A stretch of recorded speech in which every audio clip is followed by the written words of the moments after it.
Senator Johnny Isakson joins me. He's a Republican from Georgia. He's a former businessman and, in my opinion, a very reasonable guy. Senator, good to see you again. You were on the show in mid-January. We discussed the debt ceiling. You then voted against the deal to suspend the debt ceiling with 34 of your fellow senators, but it passed anyway. What do you need to see in a bill to avoid the sequester sometime between now and the end of February?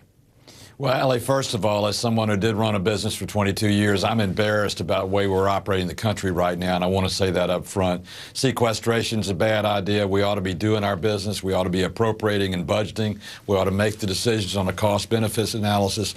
These continual deadlines and cliffs that we go over is no way to run a country, much less no way to run a company.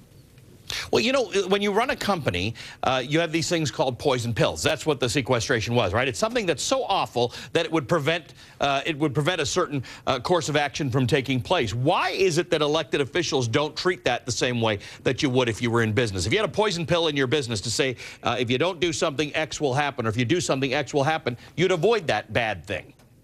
Well, a poison pill portends at some point in time you have to take it. Congress has become an expert at pushing that pill down the road and putting it off for another few months, like the proposal from the Democrats now to put it off until the end of the year.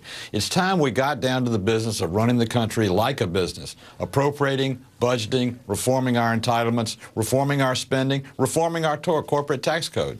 You mentioned the Democrats' proposal. Let's talk about that for a second. The Democrats put out a plan this last week to replace the sequester. The main points are that it would delay defense cuts, as you say, until next year. It would save $27.5 billion through what it calls modest defense cuts over 7 years. The plan would save the same amount by cutting farm subsidies and ending some direct payments to farmers.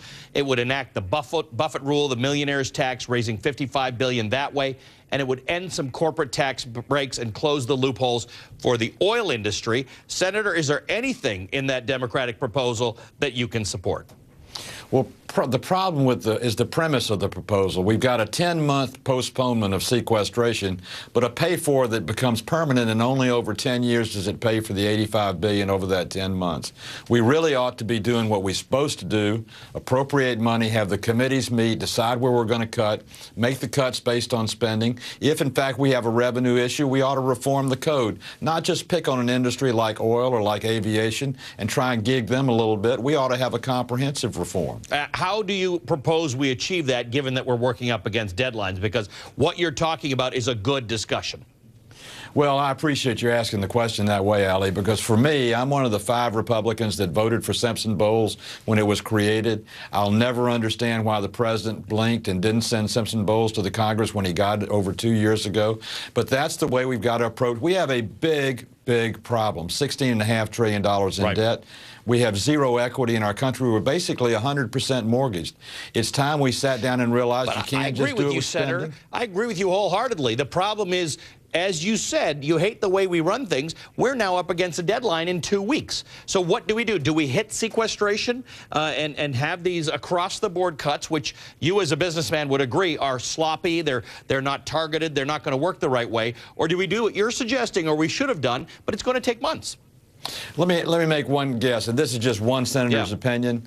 The sequestration will go in effect on March 1st. March 27th, the continuing resolution under which we're running the government goes out. We have to extend it. It is an open opportunity in time where we could make those cuts in the continuing resolution for the remaining 10 months of this year, and then take those 8 to 10 months at the end of this year to make the cuts for the other 9 years. It's doable if we have the intestinal fortitude to do it that way. March 28th is a day that if what you're saying doesn't work, the government could shut down. You don't foresee that?